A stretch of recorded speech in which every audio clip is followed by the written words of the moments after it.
that today to sacrifice to create this time to listen to this very sensitive topic, I think it's worthwhile. So I warmly welcome you all. Just to say that when we started thinking of this colloquium, we were having lots of difficulties coming out with the potential problematics.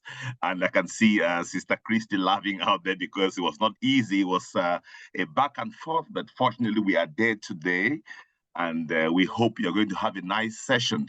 In fact, when I was distributing this flyer, when I was sending out to my colleagues out here in this part of the world, this part of the country, some of them predicted that it was going to be a very sunny afternoon, and so they would rather want to go out after the frozen afternoons. But one of them provocatively asked me, what is the title about? I saw an interesting title, the Gender-Based Violence, an African Philosophical Conceptualization. Pius, what do you guys want to show us? You Africans want to conceptualize everything.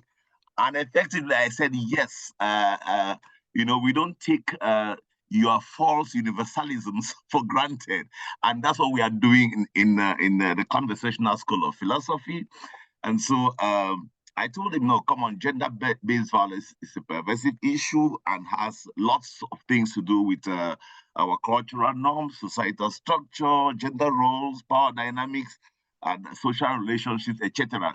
I don't want to let the cat out of the bag, but these are some of the things that many scholars across the globe do not know, do not understand how, as African scholars, we try to conceptualize. And that's precisely what we do in the Conversational School of Philosophy. So you are all welcome. My co-convener will present some of the presenters. I will do some of them. But before we go into that, I'd like to say that it's a long afternoon. There will be lots of breaks. There will be times for question and answers. Feel free to ask your question when the time comes. And I think our presenters are going to assist you, and they're going to try to answer to the best of their knowledge. And I also want to thank them for accepting to be with us at very short notice. I think it's phenomenal. So without much ado, I think I will immediately call on someone very special, someone very dear to our hearts and very dear to my heart. That's the president of the Conversational School of Philosophy. That's Professor Jonathan Chimakonam. I didn't know he had another nice name, Okekempi. That one I like so much. So we call on Jonathan with this lighter mood to give us a word as president of the CSP, my great CSP, my lovely CSP, my beloved CSP. And after that, my co-convener, Sister Dr. Christina, will take over the moderation. Thank you very much. Jonathan, please, you're welcome online.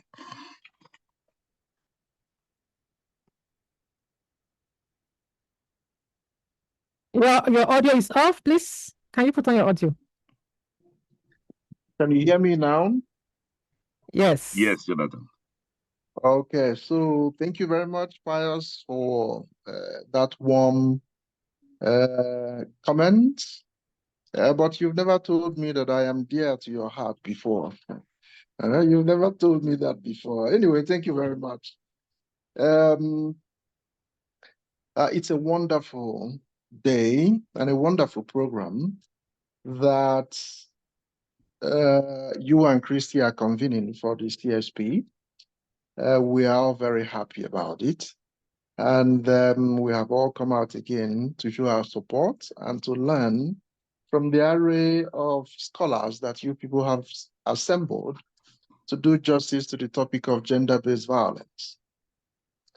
It's a dicey topic and a very sensitive one for that matter, which is why we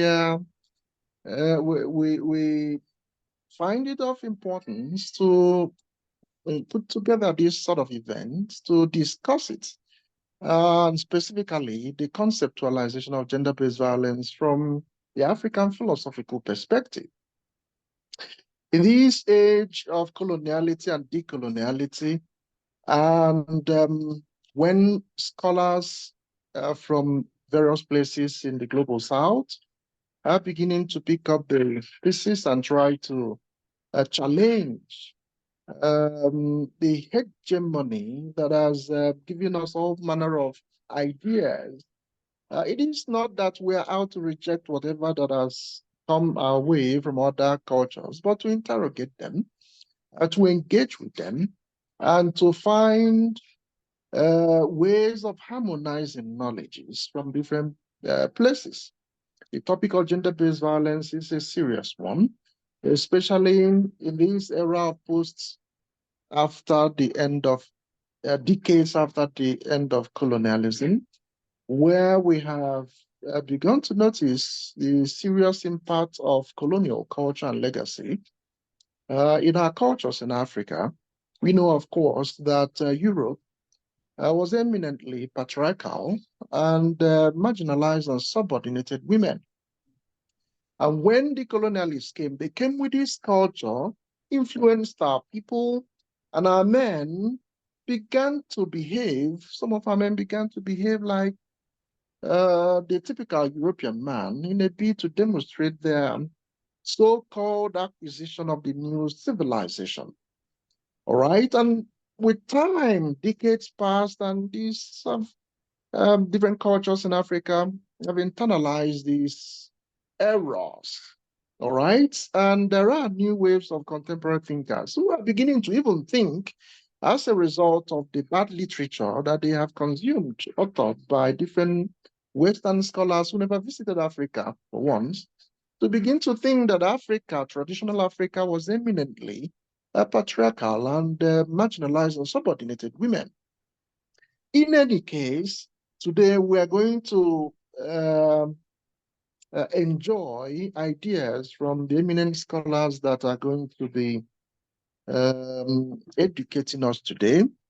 But permit me to say that the Conversational Society of Philosophy, which is and remains a front runner and liner in the advocacy to promote and advance Africa intellectual history and African thought, is once again bringing these great events to us in order to educate us and generate ideas that will go on to help us to address the problem of gender-based violence as it manifests in contemporary Africa. And so it is to Christy and Pius that we owe enormous gratitude for convening this, and all the members of the CSP who have worked at the background to ensure that everything is going to work out well today. And to you, our speakers and members of the audience who have left whatever you are doing to join us today, we say, let the conversation begin. Thank you very much, and over to you, Pius. Okay, thank you, Jonathan. I don't need to tell you that you are so close to my heart.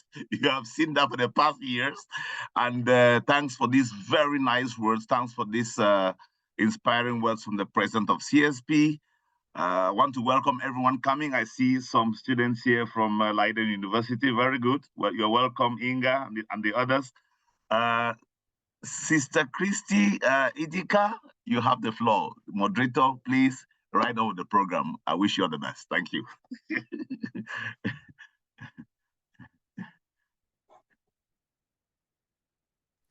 Thank you, Pius. It has been wonderful working with you. And I want to thank also my speakers who are, all of them are here present. I know it has not been easy. We have been going back and forth. So Dr. Ekefred, Dr. Odine, Professor Onditi, Professor Adimora, and then, yes, we're all welcome to today. And the question is, why are we here? I always like to ask that question each time I attend programs. Sometimes it is taken for granted that we have the same understanding of why we were there. So why are we here? So why do we need to bother about gender-based violence, and why do we even need to think about conceptualizing it within the African philosophy? Is it necessary, or has it been there and it has been ignored for a while? while we are trying to prepare for this, I came across the first person I approached was Professor, I don't know how to pronounce her name, Louis Detor. I don't know whether I got the pronunciation very well. And of course, she co-authored a book with Jonathan, and it's also about gender. But there is a particular book of hers that I really want to use to make this introduction, and it is a philosophical investigation of rape, the making and unmaking of the feminine self, published in 2009. So she said something that needs our apt attention. And we need also to take that as a reference point. And I will quote, she said, this book, referring to the book, was born out of the frustrations and opportunities of living and working as a philosopher in a context. She means here in African context, characterized by pressing, sometimes overwhelming, social and material needs. It was born out of an optimistic instinct that philosophical theory can and should make a contribution to solving systemic social problems, such as high levels of rape and sexual violence. The world of philosophy often feels far removed from the world of violence, murder, and callous neglect that unfolds daily on the front pages of our newspapers. I never feel the futility of the work I do as strongly as when I follow the heart-wrenching days, long search for another missing girl. I can feel only impotent rage when she is found at last, usually both raped and murdered. And I want to add, that is usually both she found a girl murdered and raped, or a woman killed by domestic violence, or widows whose properties are taken away from from her, or abused, or women who, despite their achievements, are constantly abused and neglected by society, abused because they are not married, or women who had no child, who had no son, and who are constantly also made ridicule of, or even young girls who, because they are the girls born by their parents without a boy, are treated like they are just a piece of nothing without value to the family. So there are different shades of gender-based violence. And of course, so according to her, the only thing that will rationalize or make sense of sexual violence or rape, and in our context, gender-based violence, must be the instrument provided by philosophy. And of course, here we are talking about African philosophy because it is a context. We have to take it from that context. Thus, we are here today as thinkers, as scholars, as philosophers, to make sense of gender-based violence by using the instrument provided by philosophy from the African place. However, we are not here simply to play around high-sounding words, do intellectual gymnastics, but to bring to life that optimistic instinct that philosophical theory should make contribution to solving systemic, structural social problems such as gender-based violence. In a topic of this nature that sounds very familiar, it is always the case that we focus more on the words on the left side of the topic rather than the qualifier of the word. In this case, gender-based takes the attention away from the nature and philosophy of violence. Without doubt, that is the reason the issue of gender-based violence gets less attention as a philosophical issue, and very often reduced to psychology, politics, or social theory. Evidently, it has to do with these disciplines and beyond. However, it is a philosophical issue in the first place because we are dealing with foundations of knowledge about women, idea of womanhood, and the nature of being a woman in a cultural and epistemic context, upon which every other relation to her is based. Whether in Africa or elsewhere, both in thought and in practice, gender, women suffer extreme binarism with all the consequences that comes with it. It suffers inconsistencies in philosophical thoughts and is always condemned to bifurcation fallacies. African philosophy, despite its claim to holistic philosophizing, contextual, relational, and complementary ideas are seen in the works of Assos or Chimakonan and the rest of other ones I wouldn't want to mention here. And all the community-based arguments are yet to incorporate the relationship between violence against women and the humanity of the abuser or the perpetrator. Hence, the colloquium today is an awakening, a mental cognitive epiphany, centered on, it's a struggle to maintain the focus on the female victim. That we center this whole thing on the female, regardless of the whole array of diversions with respect to the idea of gender. So what we're discussing today struggles to maintain the focus on the female victim of violence. That violence against a person because she's a woman. This does not diminish the violence that violence can be meted against males. It also did not neglect the changing ideas and notion about gender, particularly in the Western thought patterns. The colloquium focuses on women in order to make a proposal and to see gender-based violence as something that has a symbolic, structural, and systemic background and which crushes the feminine agency. So that is why we are here today. And with that, I want to welcome our first speaker. I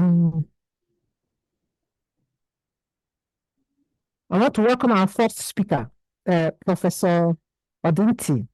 So please, I posted again the brochure, so we will not be able to read like a citation of the biography of our speaker, so you can read them up, but I will just make a short reference to who Professor Onditi is. I saw his work online when I was searching for a man. Let it not be all women thing, because I know there are men who are really interested in this topic. So I suddenly ran into his book, and I think it's two of them.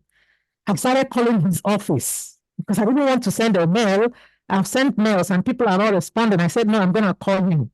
So I called for a week. I didn't get him. Unfortunately, I called again on, I think that was on a Tuesday, and I got the secretary.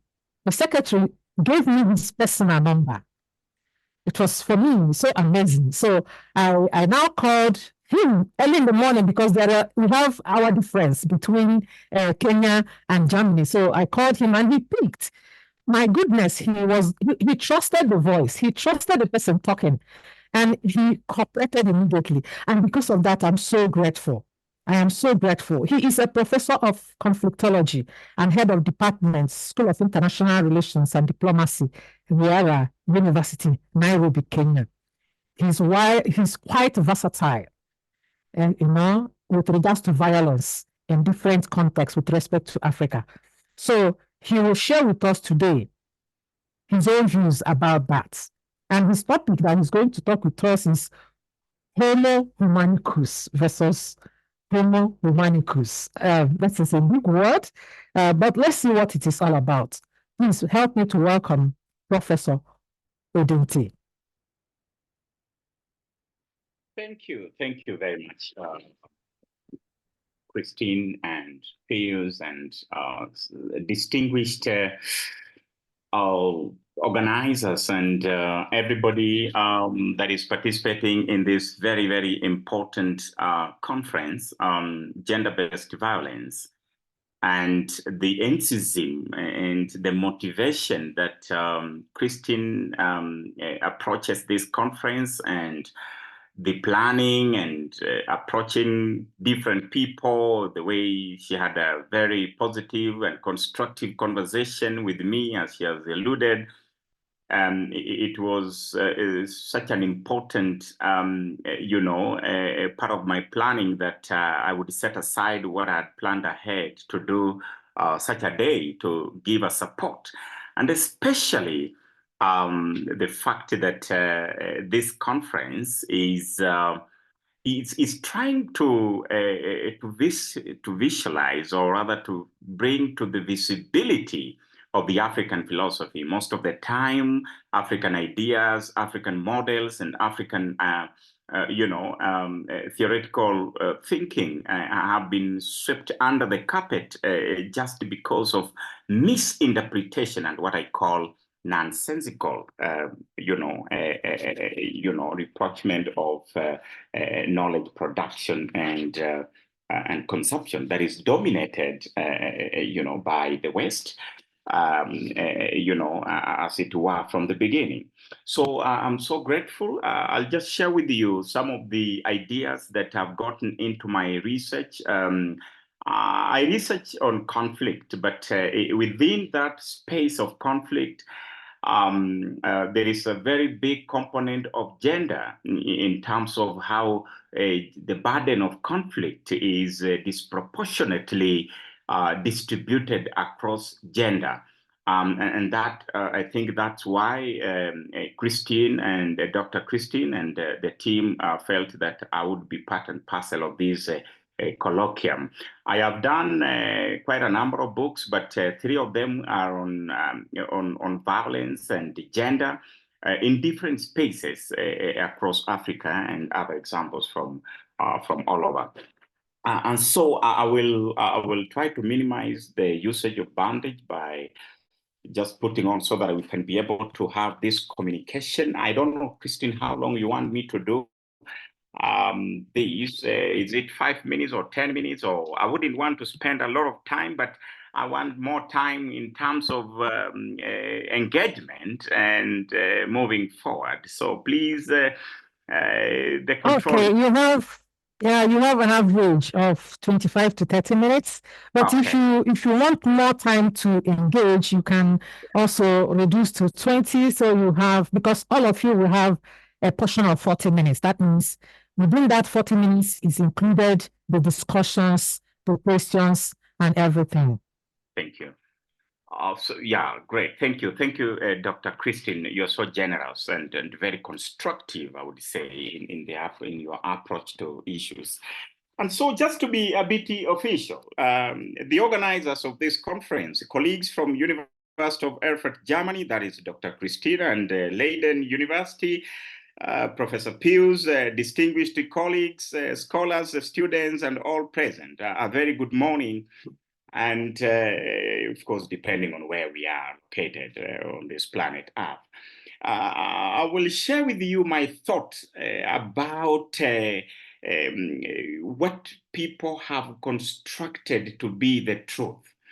And first of all, let's try to differentiate between black and white.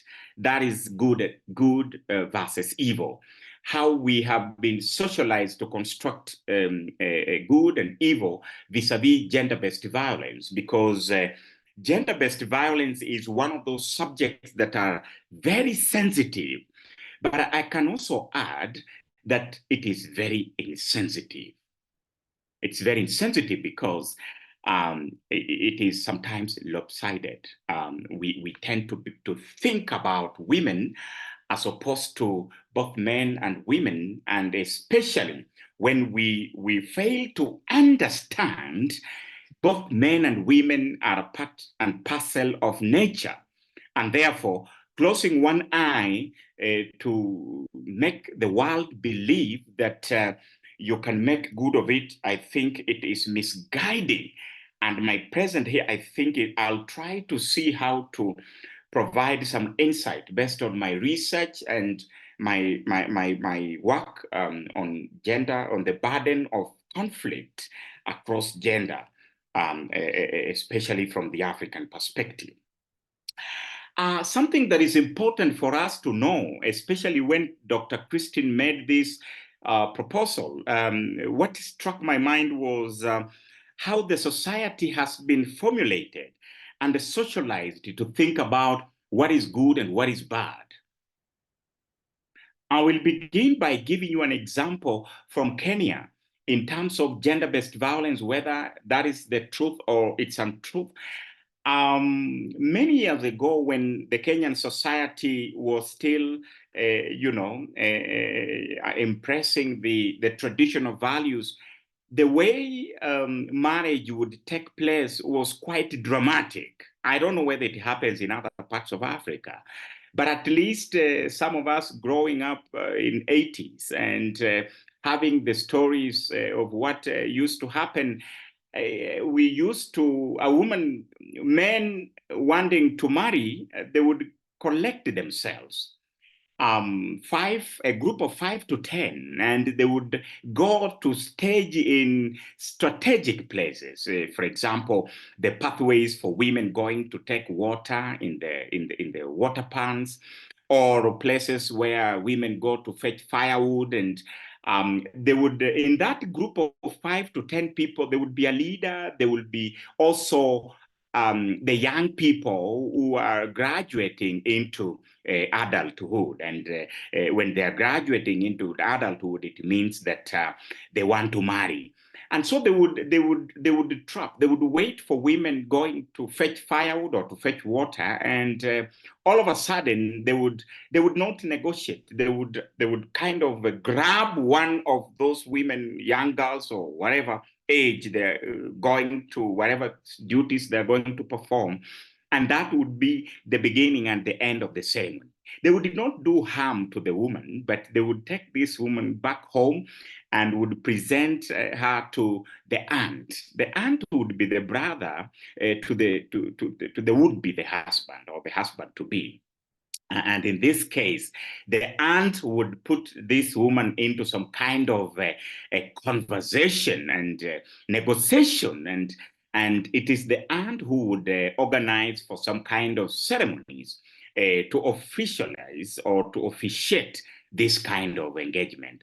But initially, it would be what the Western people would call violence, and very violent indeed.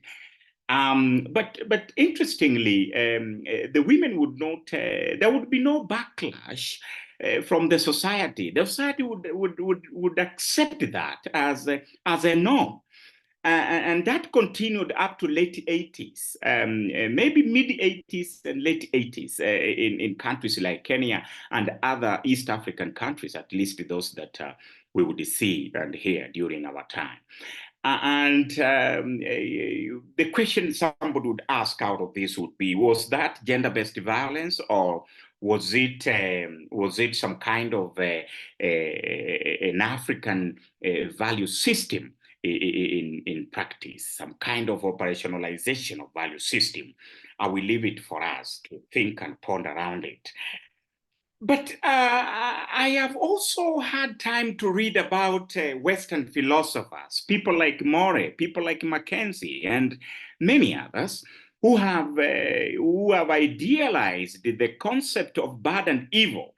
And what I gather from their arguments is that good and bad is absolute. It is absolute because they believe you are either right or wrong. And of course, the notion or the concept of good and bad, don't be surprised, it has navigated into our daily norms and our scholarship.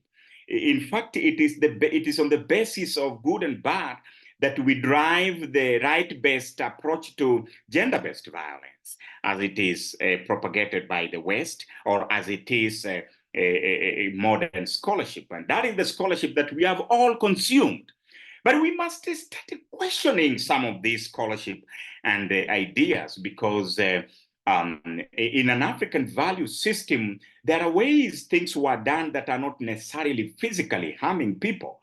And so the question comes, are they bad or evil, or are they good or bad? I don't have an answer to this question, Dr. Christine. I have many questions about it, and I hope that the congregation that you've distinguishedly put together would be able to reflect over these questions, to provide some answers, and especially in the awakening of knowledge production and consumption, because I tend to understand there is a movement towards that direction. You know, people, scholars in African societies and even in diaspora, like Pius and Dr. Christine, are trying to find a way of reframing African, African way of looking at things. Some people would call it Afrocentricity. Some others would call it African-based knowledge. But I think the most important thing is, how does this knowledge get into the universality of things, and how does it affect the global system where we have the domination of the West? But you will all agree with me that political philosophers have constructed good and evil on the basis of capitalism. Capitalism is an idea that is very Western, and it has gotten into the African DNA. You know, whether we're talking about scholarship or development models or practices of development, it is gotten into us, and it is the belief that everything must be framed in the direction of who gains and who loses. In this case, gender-based violence, a woman loses, men gain. It may be true, but I make an argument along my presentation that the perpetrator today may be a victim tomorrow. And a victim today may be a perpetrator tomorrow of gender-based violence. So if we consider that to be one of the things that would shape our future scholarship, especially from the Afrocentric point of view, then we have to start questioning this, the whole framework of capitalism. Of course, literary is we are very literal knowledge and idealization of African epistemological interpretation of good and evil. It was capitalism, period. Anything that comes in between, of course, they will consider it either as a witchcraft or what Professor Onditi calls, the universal of knowledge, or the inversion of knowledge, or the subversion of the truth, which in my view, we've got to define what the truth is. Is capitalism, as it defines gender-based violence, the absolute truth? Maybe yes, maybe no. Absolutian debate contrasts good and evil as opposing ends. For instance, the misconstrued concept of GBV, often explained as the opposition between men and women. And of course, as I said in the beginning, men are perpetrators and women are the victims. But don't forget that today's victim may be tomorrow's perpetrator, and so on and so forth. And so we have a good reason to rethink about capitalism. When we discover the nuances within the construct of capitalism, we could perhaps start to understand how violence is created and recreated in the society. For example, what happens to the society when one gender is overly empowered? In other words, when we keep on thinking that it's men who are violating women's rights, as opposed to the other way around? What are the possibilities of a balloon-like mode of empowerment? One of the arguments I make in my books is that the more we continue to close one eye to the other gender and looking at gender-based violence as entirely a woman idea or a woman problem is that it's like when you inflate the balloon and you try to press it. When you press it, some part will deflate, other parts will inflate. And so you don't have a unified kind of development. You don't have what I could call a altogether framework that can address gender-based violence. Of course, the effect of this in practice. Can one-eyed policing and analysis of GBV lead to counter-violence from the other gender? What are the possibilities that in future, if we continue with the capitalistic or capitalism, we are likely to get ourselves into the trouble of reprisals or into the trouble of counter-violence? Because we always talk about gender-based violence, but no one talks about counter-violence. Yet, the way capitalism has been constructed as a philosophical idea that is supposed to direct knowledge production and development across the world is that one side is losing and the other side is gaining. If you have money, you buy. If you don't have money, you just do what we call, I tell my students, window shopping. Or some people say you become the lifter. So you either lift, you window shop, or you shop. In between, nothing. Is this the truth that we want to continue with? I think we shall have to question ourselves and also some of these models. Is the symbology of GBV cyclical or spectrum? Is cyclical in the sense that does it go round to where you began, you begin, you go around and come back to the same point? The example I was giving, today's perpetrator may be tomorrow's victim, or it is a spectrum. It begins from point A to point B. I'm saying this because I think from the beginning, the conversation that I had with Dr. Christine, and I believe the organizers, is we are in such of a theoretical framework. And of course, this theoretical framework must be informed by a philosophy that is grounded in African ideas. The spectrometer is a Western idea of gender-based violence. It is either men or women, okay? Cyclical perspective may begin to give us a different perspective. I'm not saying that is the answer, Dr. Christine, but I'm saying it may open up some window to start thinking, oh, okay, so it is not just about a woman is being raped, and so the man is condemned to death. How many times do we condemn people, take them to prison, they never change? They may actually become worse. Murray and Mackenzie's argument of spectrometer has received criticism. And the flip side of this criticism is something that I'm trying to suggest to Dr. Christine and the ATL, the organizers of this great conference, that try to start thinking of this. One of the criticism is normalcy represents the state of good or goodness. That is absolutism. I want us to start thinking of relativity, what somebody can call human relativity, not absolutism. Social abnormality represents state of evil. In other words, when somebody is found, committing, a gender-based violence acts and all that, the Western ideologies have, of course, socialized everybody to condemn them.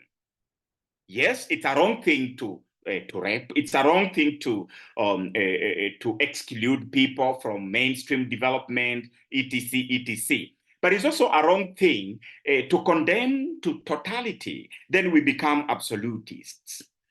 This approach, unfortunately, pulls in a form of truism, that everything that is like this, it is wrong. Everything that is black is wrong. Everything that is white is correct.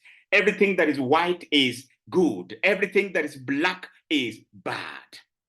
That's the truism I'm talking about.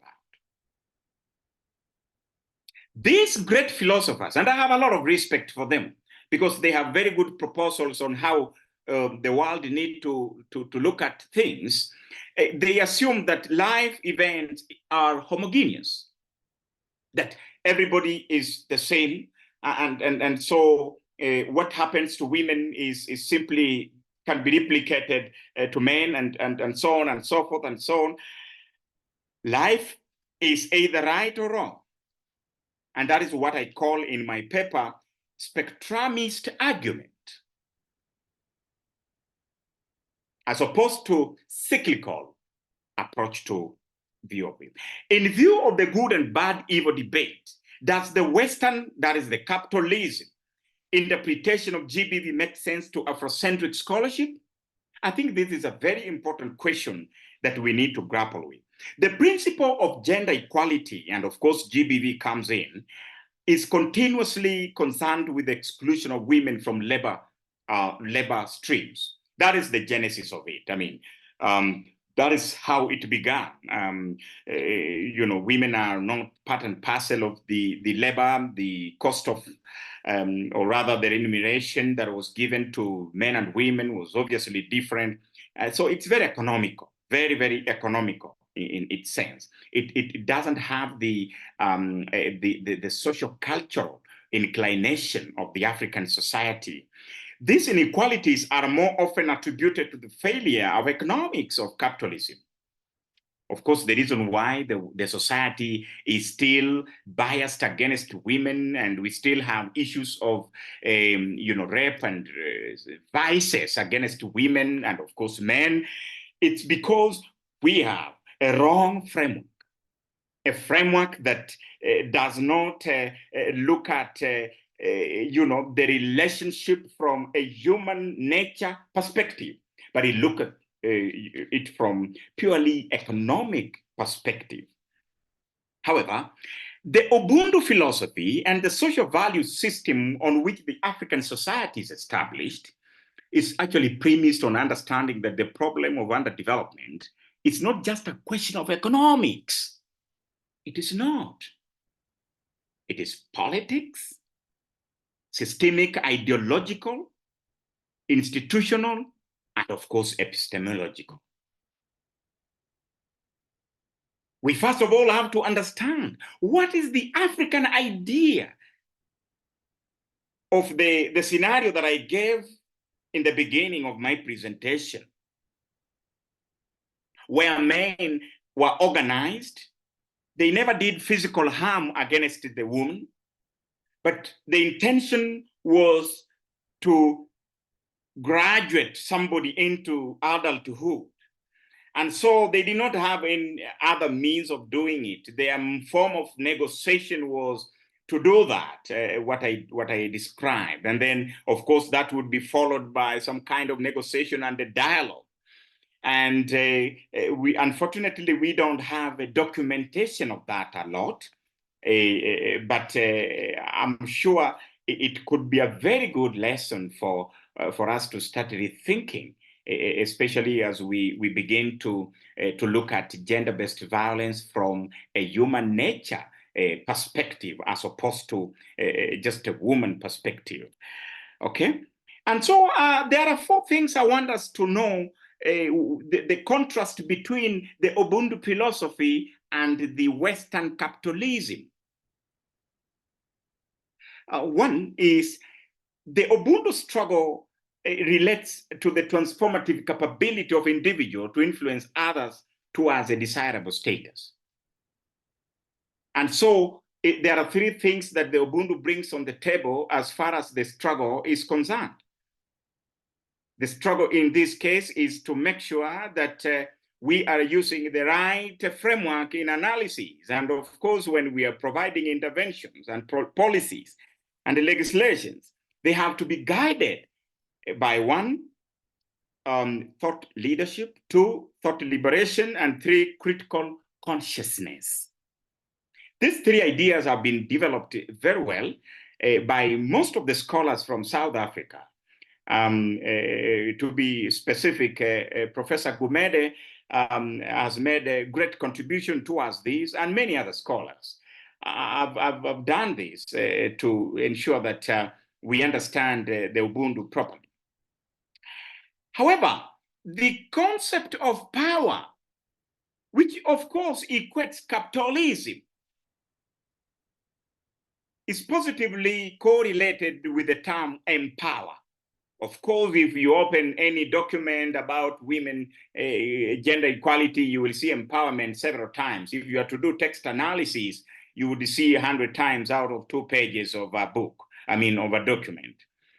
The former is more status and dominance. Of course, power is status and dominance. That is not Ubuntu philosophy. No. The status and dominance as it relates to GBV is simply statues of capitalism, bigotry, and disrespectful of human dignity.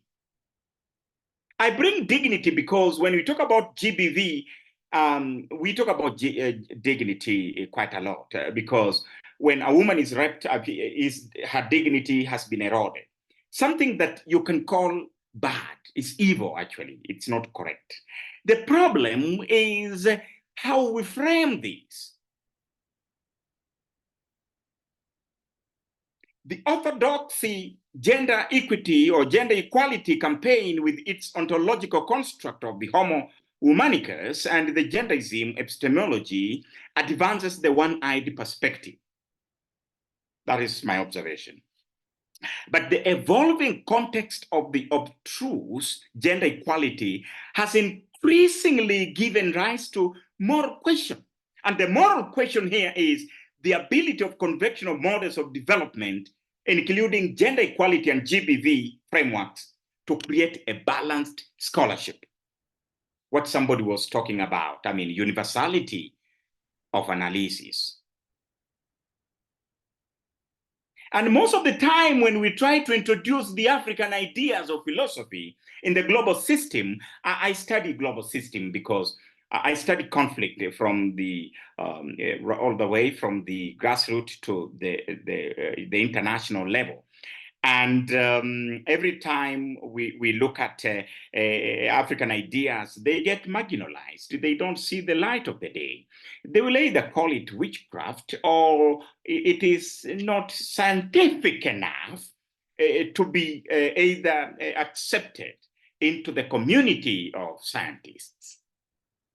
So it just, and these things, people like Onditi have talked about it. People like Chinua Achebe talked about it several years ago. That the moment, if we think that somebody will bring the African philosophy on the table in the global system, we are lost. Why? Because it will be considered as witchcraft. It will be put on the test of science and somebody will come out and say, no, it doesn't meet the scientific threshold. It is not testable. It is not objective. It is not replicable. It is not reliable. It is not scientific. And then we coil back and say, all right, okay, so let's stop there. Let's stop there. Let the science continue and let the witchcraft continue to survive. But I am glad because people like Pius and Christine are trying to see this in a different perspective. That can we bring the African ideas and try to see how to frame them, how to shape them, and we hope that this can get into the global system. But what are the imperatives needed in order to strengthen Afrocentric scholarship? Especially in social sciences. I will use the analogy of a hyena-like man to try and magnify the notion of GBV, something that I've documented in my book on gender-based violence from an African perspective. I did it with a colleague, Dr. Odera, who spent a lot of time working with the United Nations. And the idea of this book was to try and assemble some of these African ideas and African, structures into modern scholarship of violence. I used hyena because it's a common animal in African village. If you go to Nigeria, you go to Kenya, any country, village in every country, you will not miss to see a hyena.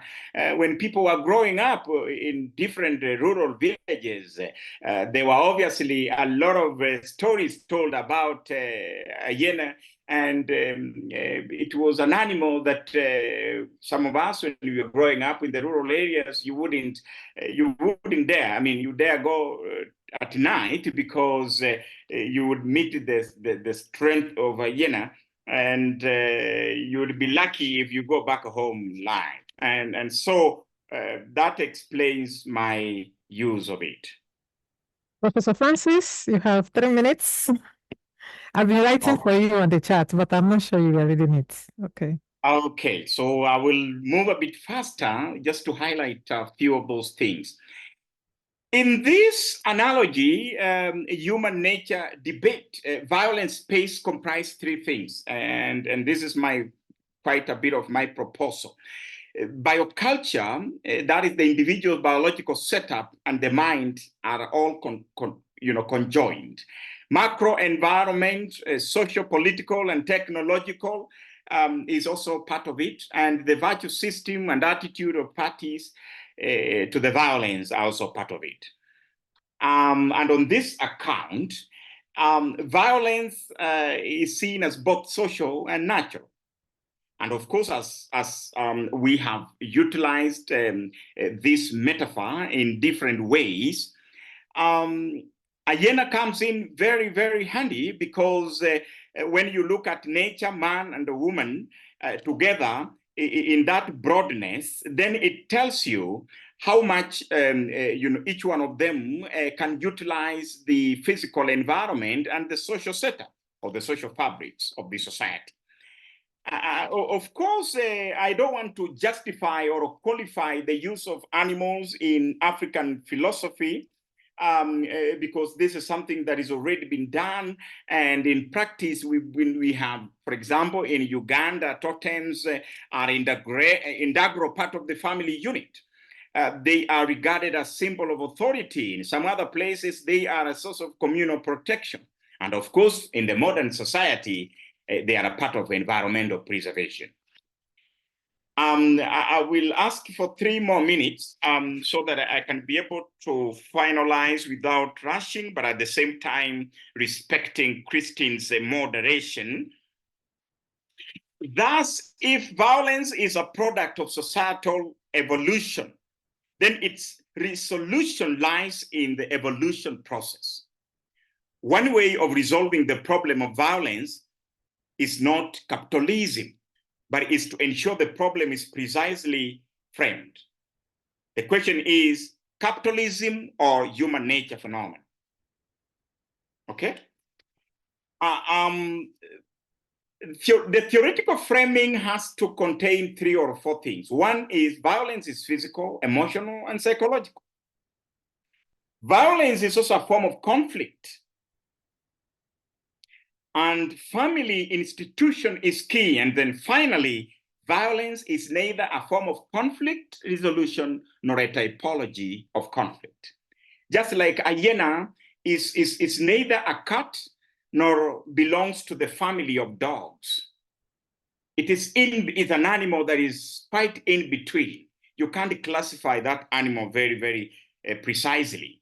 That is the same way GBV cannot be classified whether it is a form of conflict resolution or is a conflict in itself. And so if we go by Durkheim, as I finalize, Durkheim's notion of human nature is that human beings do not live in selfish entities. Of course, they don't. They don't. But it's not, human society is not a disorganized dust of individuals, but it's some kind of a conglomeration of a being. In other words, communitarian approach to preventing GBV, it's more likely to support the humanistic or the holistic humanism. And so how then should we frame and diagnose the effect of GBV in the society? My final comment is that,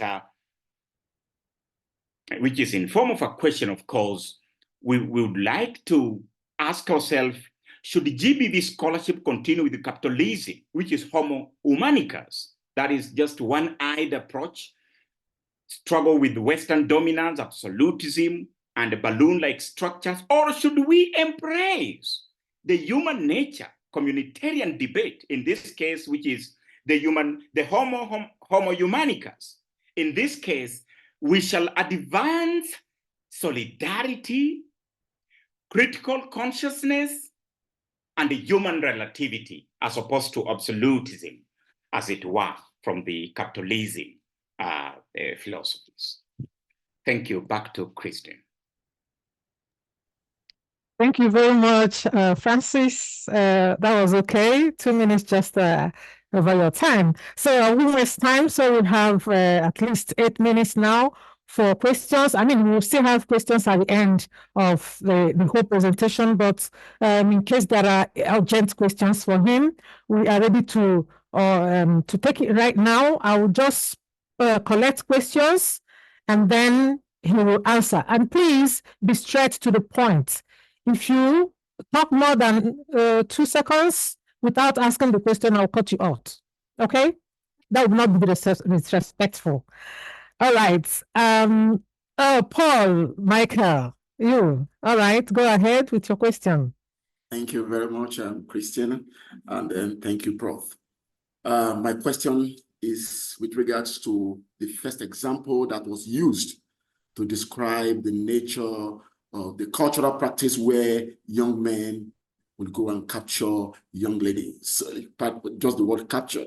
But the question is, does it not further describe that kind of practice as a practice that reflects a less developed minds?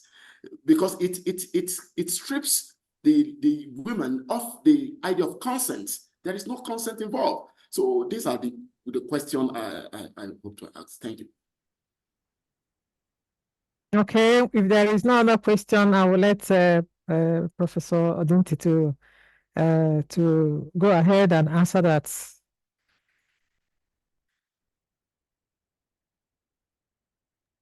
Yeah, thank you, Christian. Thank you for the person who has asked the question.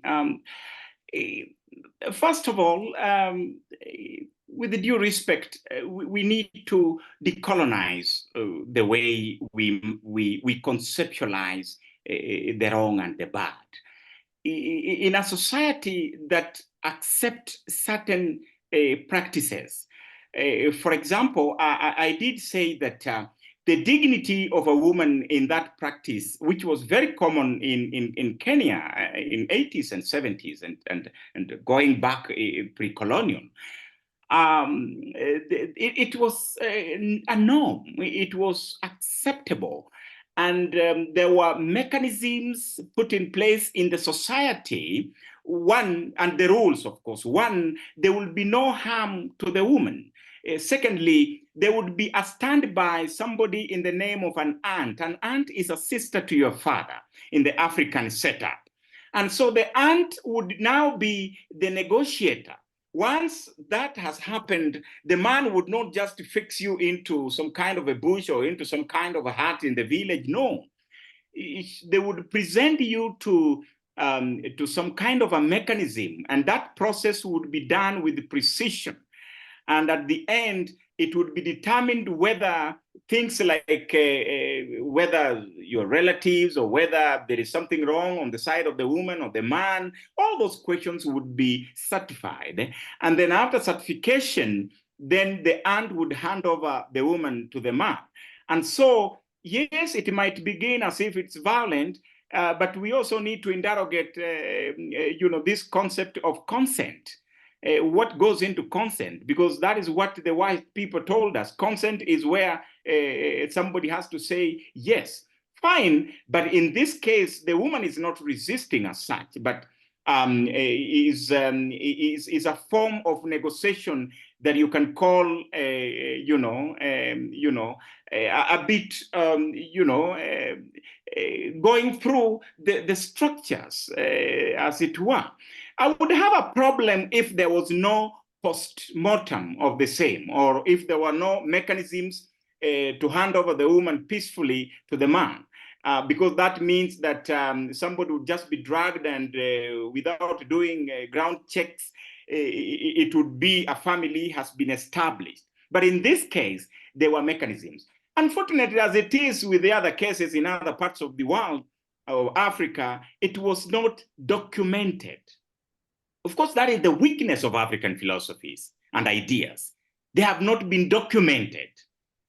But the Western models, they have, all the science has gotten into it, and you've got all the nice formulas and empiricals and all the kind of things you want to think about. For us, it was not documented because the society had a way of preserving knowledge.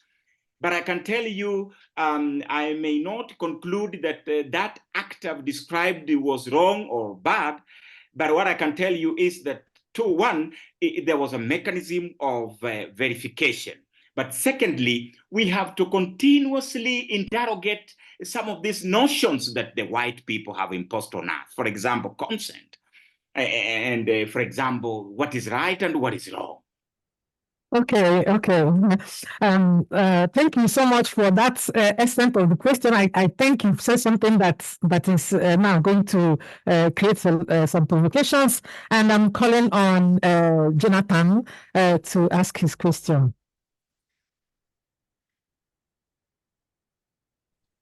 Thank you very much, the moderator and the presenter as well.